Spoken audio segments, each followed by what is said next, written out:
Sejarah tidak selalu lahir dari dentuman meriam. Kadang ia bermula dari ruang kelas yang sunyi, dari tinta yang menetes di atas kertas, dan dari mata-mata muda yang belajar menatap penjajahan tanpa rasa takut.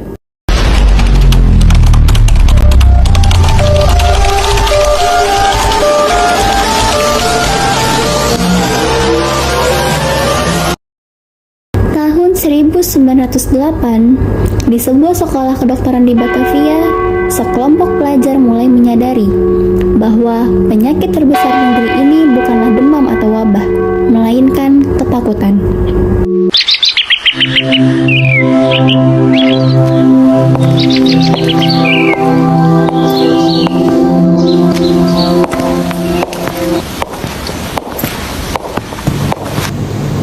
Saudara-saudara, kita diberi ilmu penyembuhan, tapi penyakit paling parah bukan di tubuh kita.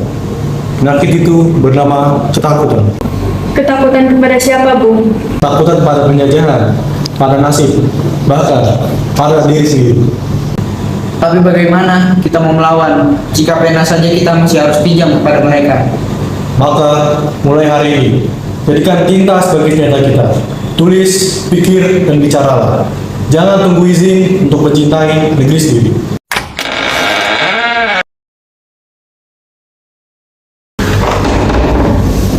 Anak muda, aku telah berkeliling di seluruh Jawa.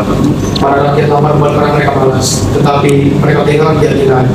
Kalian para pelajar harus menjadi bangsa. Tapi dokter, mereka tidak kenal huruf. Bagaimana mereka bisa mengerti apa yang kita tulis? Kalimat bisa tak terbaca, tetapi semangat bisa dirasakan. Satu kata benar dari hati yang jujur bisa lebih keras dari ribuan peluru. Kalau begitu, mari kita mulai dari satu kata. Bangkit! Bangkit? Untuk siapa? Untuk mereka yang tak bisa bersuara. Untuk mereka yang menganggap bahwa negeri ini bukan sekedar tanah, tapi takdir. Namun, setiap api besar selalu memiliki rumah yang sunyi sebagai awalnya. Di balik langkah para pemuda, ada doa seorang istri, dan ada mata anak kecil yang belajar memahami arti bangsa. Kau menulis lagi malam ini? Kanjeng, surat untuk siapa kali ini? Untuk mereka yang belum mengenal dirinya sendiri, Nyai, untuk anak-anak bangsa yang kuberi keyakinan bahwa belajar bukanlah dosa. Setiap kali kau berbicara tentang bangsa, matamu berbinar, tapi hatiku bergetar. Aku takut bukan pada Belanda, tapi pada kesepian yang mungkin kutemui bila mereka memenjarakanmu. Jika aku tak kembali, biarkan namaku tetap hidup bagi anak-anak yang berani berpikir. Nyai, doamu, tenangmu adalah pelindung dan tidak dimiliki oleh pejuang lain. Bapak, apa artinya bangsa itu? Bangsa itu adalah seperti kain batik yang ibumu tenun, bermacam-macam warnanya, tetapi ketika dijahit dengan sabar akan memunculkan corak yang indah.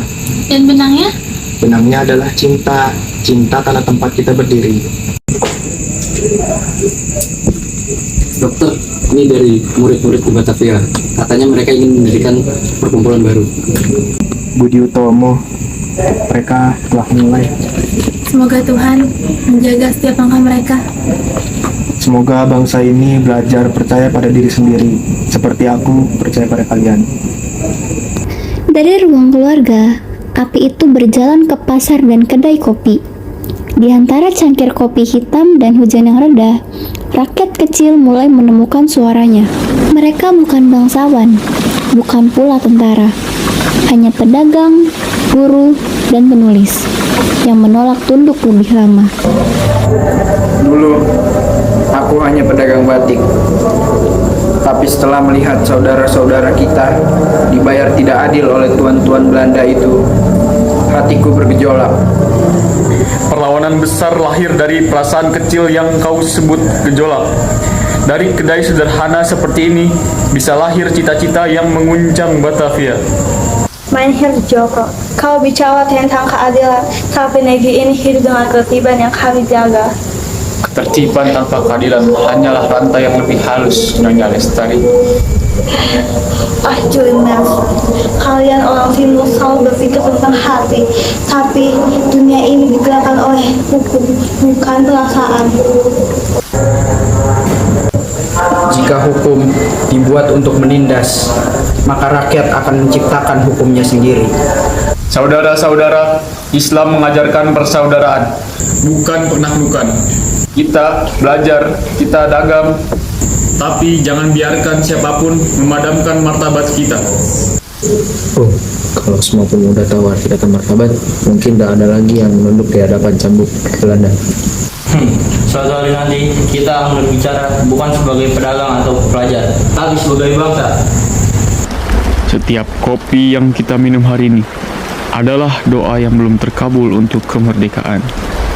Perlawanan tidak selalu berada di jalanan.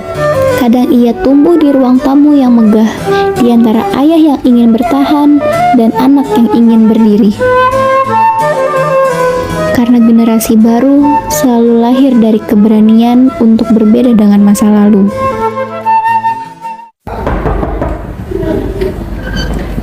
Morgan, selamat duduk. Suryo, kau terlalu banyak bergaul dengan mereka yang menyebutkan dirinya kaum pergerakan. Ingat, anak bangsawan tidak pantas ikut urusan jalanan. Bapak, apakah pengadilan hanya milik orang yang duduk di kursi kolonial? Sedangkan aku lihat banyak rakyat kelaparan dan anak-anak yang tidak sekolah. Tapi Bapak malah menjamu mereka seakan negeri ini baik-baik saja. Lek, ojo mendatali rasa marang bapakmu. Dunia iki orang mau abang lan hilang. Yai, aku orang betutras nanging rasa yang diiringi laku, rasa menjadi dongat tanpa wujud. Yonge Suryo, idealism is beautiful but dangerous. The government watch appreciate rebellion from noble families. Sliswa Jono, cinta tanah air itu bukan pemberontakan, itu hanya cara kami untuk bernafas. Tanah ini sudah diatur oleh mereka yang lebih kuat. Suryo, kita hanya bisa bertahan. Ojo Pak, kita bisa berdiri. Wes, sunyi sing berbicara. Tahun-tahun berlalu. Pemuda dari berbagai pulau mulai duduk dalam satu lingkaran. Bahasa mereka berbeda, logat mereka tak sama, tapi luka yang mereka rasakan serupa. Lihat peta itu, garisnya dibuat oleh tangan asing, tapi tanahnya adalah darah kita sendiri. Betul kawan, kadang kamu nulis saja tentang lautan tak bisa dihidup. Negeri ini pun begitu, tak bisa ditawan oleh cinta di atas peta. Di Ambon kami diajari untuk bernyanyi untuk Tuhan dan tunduk kepada Belanda. Namun pada malam ini saya ingin bernyanyi untuk tanah ini meski belum punya nama. Dalam perempuan, kami belajar bicara dalam misi, karena dunia mengira diam adalah kelebihan kami. Tapi diam juga bisa jadi senjata. Yang dimatu seperti api kan ini. Api yang kecil pun bisa menyalakan obeng, bukan? Yon de la Fon, Eren el Demes, Oisdit, en Dihime Verganderi.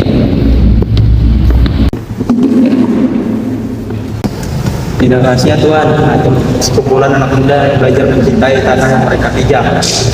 Leifte Headland, cinta pada tanah indah, namun bisa berbahaya bila tanah itu bukan milikmu. Mungkin bukan milik kami di masa atas, tetapi setiap milik kami adalah tanda kepemilikan yang akan bisa Apakah mereka tahu kita sudah mulai? Belum, tapi sejarah selalu dimulai dalam sunyi. Di Bali kami bilang, hidup tak berguna bila tak ada cinta pada tanah kelahiran. Di Tapanuli, kami punya kata, asangapon, kehormatan, itu yang harus kita jaga apapun yang terjadi. Kita mungkin datang dari laut yang berbeda, tapi kita akan bertemu di satu sungai yang sama, yang bernama Indonesia.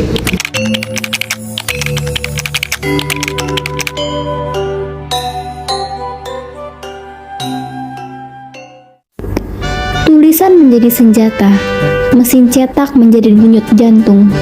Setiap huruf yang disusun adalah keberanian yang dipertaruhkan.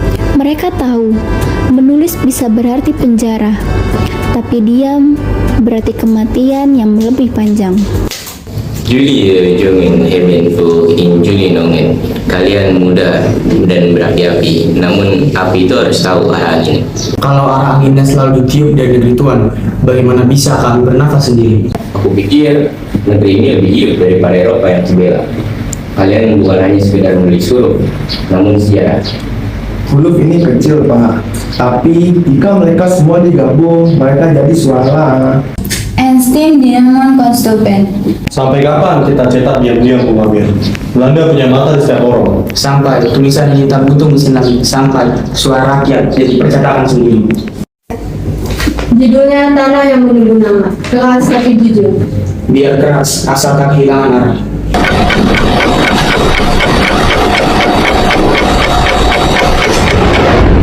Waktu terus berjalan. Lampu minyak berubah menjadi lampu listrik. Kertas lusuh berubah menjadi layar terang. Tetapi pertanyaannya tetap sama. Apakah kita masih berani menyebut nama tanah ini dengan cinta?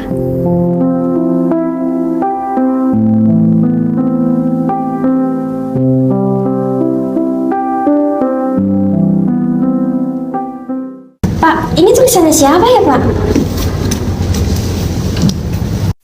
Surat dari anak muda 1917, namanya Amir. Dia bilang, jika kelak bangsa ini punya nama, semoga huruf-huruf ini menjadi nadinya. Jadi, dia benar-benar menulisnya di tengah penjajahan, Pak? Ya, di masa itu menulis sama saja dihukum. Tapi mereka tahu, diam lebih mematikan. Pak, kalau Amir masih hidup, kira-kira dia kecewa tidak ya melihat Indonesia seperti sekarang? Mungkin tidak. Setiap zaman mempunyai penjajahannya sendiri. Yang terpenting, siapa yang berani melawannya. Dalam ruangan sederhana itu, perbedaan mulai melebur menjadi satu harapan, menjadi satu bangsa. Saudara-saudara, kita datang dari timur, barat, utara, sampai selatan. Tapi malam ini kita duduk di tanah yang sama. Kita datang jauh dari tanah laut. Tapi kalau laut menyatu di ombak, kenapa manusia tidak bisa ki?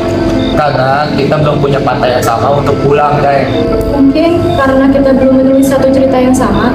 Kalau begitu, mulai malam ini kita tulis cerita bangsa, bukan suku. Orang bilang aku Tionghoa, tapi kalau dalam kutuban di tanah ini, bukankah warnanya tetap merah yang sama?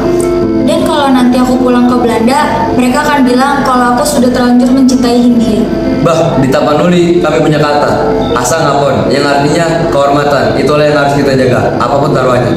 Kalau cinta bisa menyatukan dua hati, kenapa tak bisa menyatukan bangsa? Karena cinta tanpa keberanian hanya jadi lagu yang tak pernah dinyanyikan.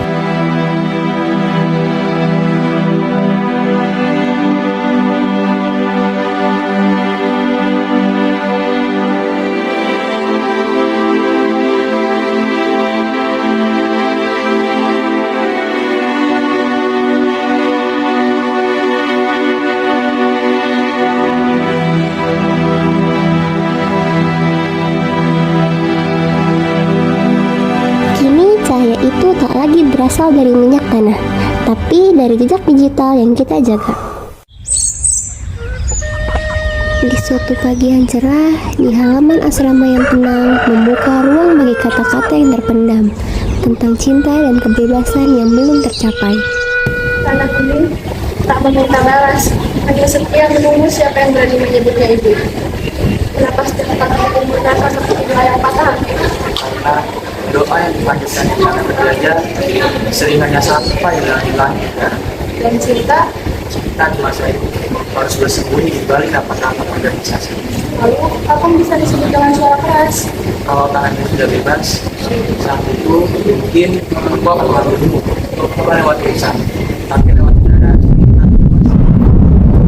Di sore hari, di ruang kelas, masa kini menghidupkan kembali suara tentang masa lalu.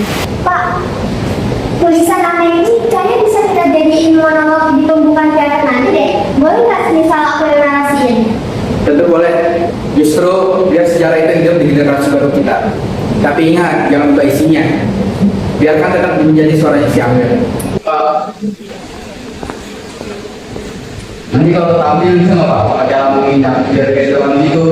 Tentu boleh. Tapi ingat, bukan sekedar gaya. Pahami dulu isi hatinya. Isi hati?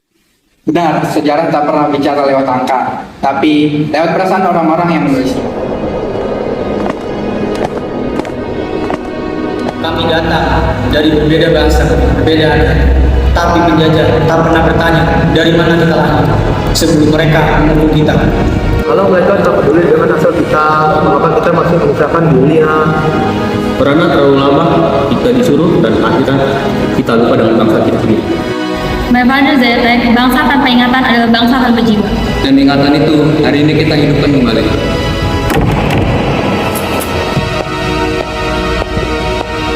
Paman, biar menulis kata-kata ini. Ini penghinaan bagi aku. Ya Tuhan, ini hanya pertemanan. Karena tidak dirapur bagi dirinya sendiri. Kalau malam ini berakhir buruk, aku akan menulis lagi di pagi hari. Kalau aku tertangkap, teruskan tulisan tukar kita. Dan kalau aku tertangkap, Ingatlah arahanku. Aku akan menjawab lewat cahaya. Jika nanti kami tak sempat menyaksikan fajar, semoga generasi setelah kami menulis mataharinya. Menulis matahari.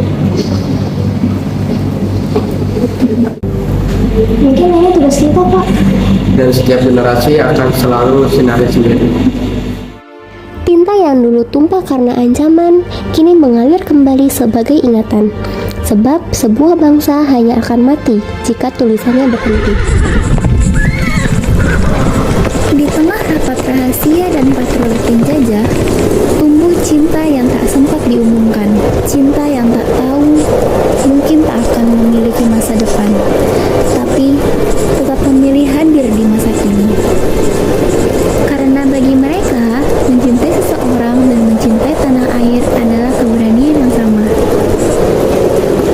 jika malam terlalu gelap untuk harapan, maka aku akan menyalakanmu, Amir, di dalam setiap hurufku. Amir, kau seharusnya tidak di sini. Tentara masih mencari penulis selebaran itu. Lebih berbahaya diam di rumah daripada berbicara di jalanan. Berbahaya juga mencintai orang yang diburu. Kalau cinta itu kesalahan, biarkanlah sejarah yang membenarkannya nanti. Ini untukmu. Jika aku tidak kembali, bicaralah kepada orang-orang yang berani bermimpi. Dan kalau aku juga tak ada, Amir, Kalau begitu, biarkanlah surat-surat ini bicara untuk kita. Sebuah nama lahir di ruang gelap ini, bukan dari instruksi penguasa, tapi dari janji mereka yang rela kehilangan segalanya demi satu kata, Indonesia.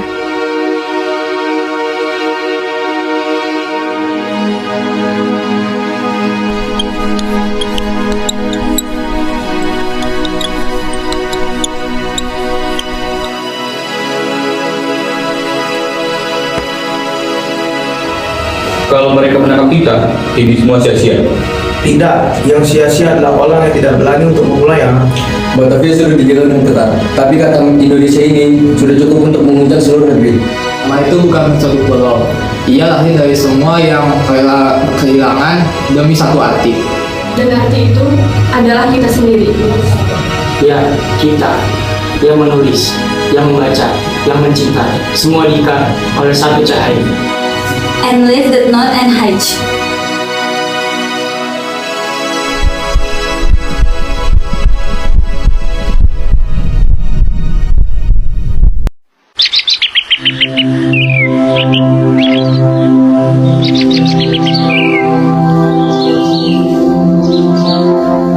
Bagi seorang ibu, perjuangan adalah doa yang ditenun tanpa henti, sebab ia tahu anak yang ia lepaskan bukan lagi miliknya, melainkan milik sejarah yang menanti untuk dituliskan.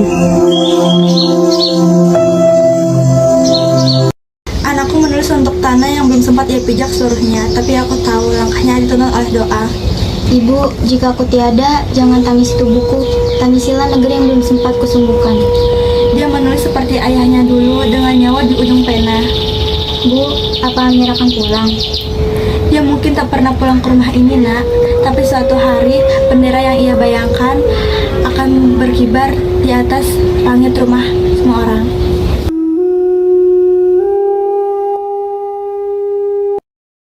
Mereka mungkin hilang dari catatan penguasa, tapi mereka abadi dalam setiap tarikan napas bangsa ini. Karena pada akhirnya, perlawanan terbesar bukanlah senjata, melainkan cinta yang menolak untuk menyerah.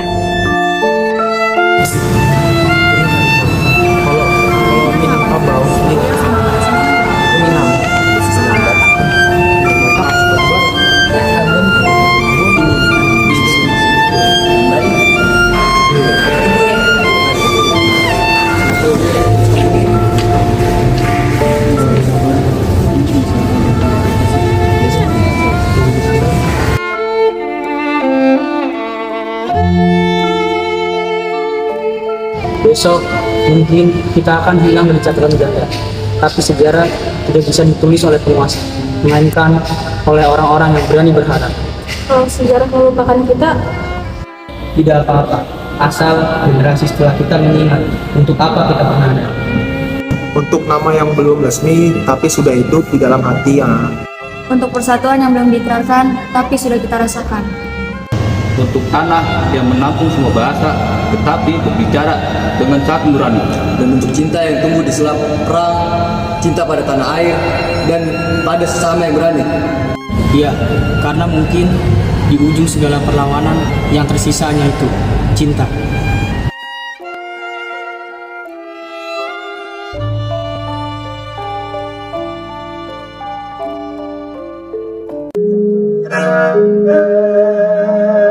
Dan seperti semua api yang menyala terlalu terang, penjajahan mencoba memadamkannya. Jeruji besi boleh mengurung tubuh, tapi tak pernah berhasil mengurung nama.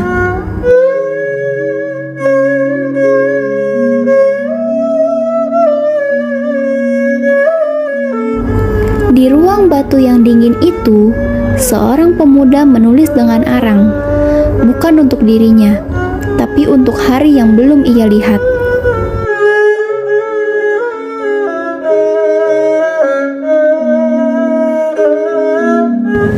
Jika hidup ini bisa bicara, ia akan berkata, "Kau bukan kawanan, tapi penjaga mimpi."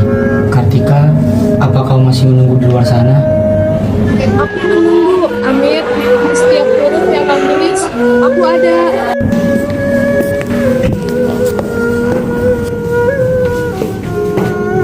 Mir, jangan menulis lagi. Kau pikir dengan kata-kata bisa mengubah dunia? Kata-kata kan bisa mengubah dunia Tuhan, tapi kata-kata adalah dunia itu sendiri yang tak bisa kau ubah. Kau pikir kau siapa? Seorang pahlawan?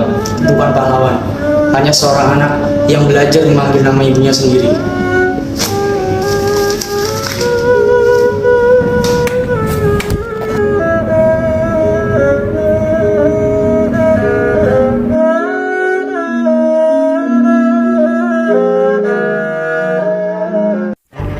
Tahun 1926, mereka mungkin tak tahu apakah besok mereka bebas atau ditangkap. Tapi mereka tahu satu hal, bangsa tidak lahir dari ketakutan. Amir, apakah kau baik-baik saja? Mereka bilang kamu belum makan 3 hari. Aku makan dari kata-kata yang kita tulis, Emilia. Ini sudah cukup untuk bertahan. Kita tidak bisa diam. Belanda sudah tahu Indonesia kita. Mereka bilang kita pemberontak. Kalau mereka bilang ini pemberontakan, biarlah, karena cinta pada tanah bukan dosa. Kau yang mulai tulis nama itu, Amir. Sekarang apa yang kita lakukan? Kita teruskan, bukan dengan senjata, tapi dengan sumpah. Sumpah bahwa kita satu, meski mereka coba pecah kita. Ya, di Tapanuli kami bilang Assalamualaikum kehormatan. Kita bersumpah di sini malam ini bahwa bangsa ini tidak akan pernah lupa dengan dirinya. Dan sumpah itu bukan untuk kita saja, namun untuk mereka yang telah datang setelah kita, agar mereka tahu perlawanan itu dimulai dari hati yang tidak takut. Jika sumpah ini berakhir dengan darah, aku akan menulisnya di hati anak-anakku. Dan aku akan menjaganya dari surga, jika Tuhan izinkan. Waktu mungkin telah melipat jarak, namun gema dari sebuah mimpi tidak pernah benar-benar pergi. Ia menetap di antara baris naskah, menunggu jantung-jantung muda untuk kembali menghidupkannya. Jika sumpah ini berakhir dengan darah, aku akan menulisnya di hati anak-anakku nanti. Dan aku akan menjaga dari surga jika Tuhan izinkan. Pak, ini sihnya serem banget kayak film horor, tapi bikin nyentuh sih.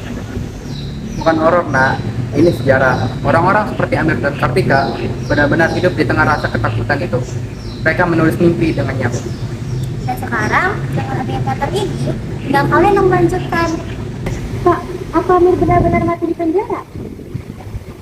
Tidak semua cerita berakhir bahagia, Ayla. Yang terpenting, kata-katanya tak pernah mati. Mereka menjadi fondasi bagi bangsa ini. Kalau gitu, kita harus tampil sempurna biar mereka bangga dari sana.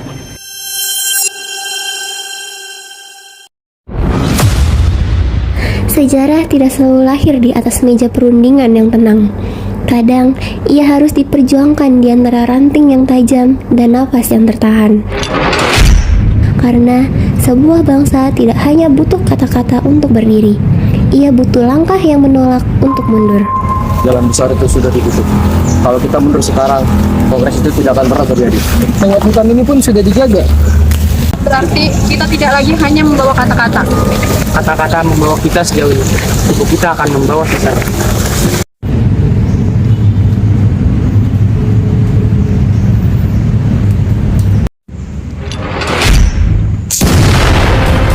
Bro, balik.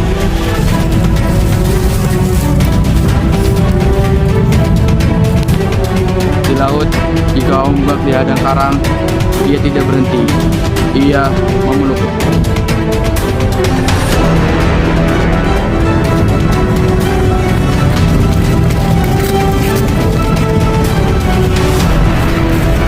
Berhenti! Mandang! Aku bukan Belanda atau India, tapi aku pemudi.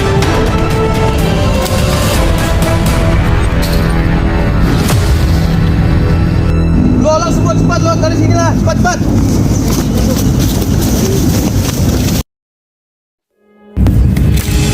Kalau kita tertangkap, Maka sejarah akan kehilangan saksi dan kita tidak berhenti.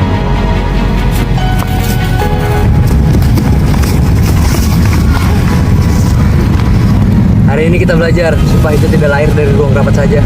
Tapi jadi langkah yang tak mau mundur. tahun ini juga menulis sejarah dan menjaganya.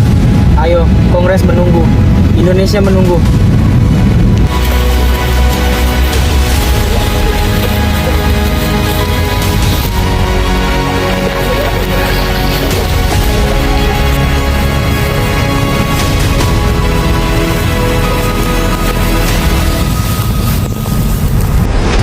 Dan kelak, pada sebuah hari di bulan Oktober, suara-suara yang dulu terpisah akan menyatu. Satu tanah air, satu bangsa, satu bahasa. Namun, sebelum ikrar itu diucapkan, ada tinta yang lebih dulu menetes. Ada cinta yang lebih dulu berkorban. Dan ada generasi yang rela tak dikenal demi sebuah nama, yaitu Indonesia. Saudara-saudara, malam ini kita sumpah untuk satu nusa, satu bangsa, satu bahasa, Indonesia.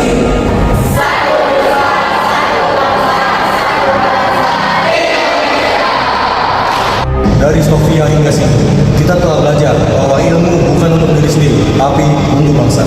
Ya, sumpah ini adalah bukan akhir, tetapi awal bagi anak-anak seperti Maria Walanda agar mereka tidak takut dengan masa depan. Dari Budi Utomo hingga Syarikat Islam, kita telah berjalan. Sekarang, kita satukan langkah. Dan jika Belanda datang, biarlah sumpah ini menjadi tameng kita. Untuk perempuan seperti aku, Kartini, dan Salina, sumpah ini juga untuk suara kami yang tak pernah diam.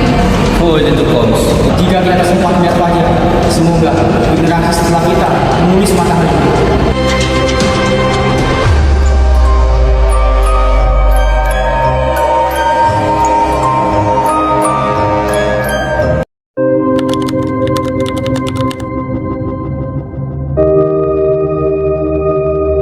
Sumpah Pemuda bukan sekadar peristiwa, tapi ledakan sunyi dari keberanian yang lama dipendam. Ia lahir bukan di medan perang, melainkan dari pena-pena yang berani menulis, dari hati-hati yang menolak tunduk, dan dari pertemuan orang-orang berbeda yang memilih satu nama yang sama. Di balik setiap dialog, surat, dan bisikan dalam cerita ini, kita melihat bahwa kemerdekaan tidak muncul tiba-tiba. Ia dirajut pelan lewat perdebatan, pengorbanan, bahkan ketakutan yang dilawan bersama. Para pemuda itu mungkin tak selalu menang dalam hidupnya, tapi mereka menang dalam sejarah karena berani bermimpi lebih besar dari zamannya. Dan pada akhirnya, Sumpah Pemuda bukan hanya milik masa lalu. Ia adalah janji yang terus hidup bahwa selama masih ada yang berani mencintai negeri ini tanpa syarat, selama itu pula Indonesia akan selalu punya alasan untuk berdiri.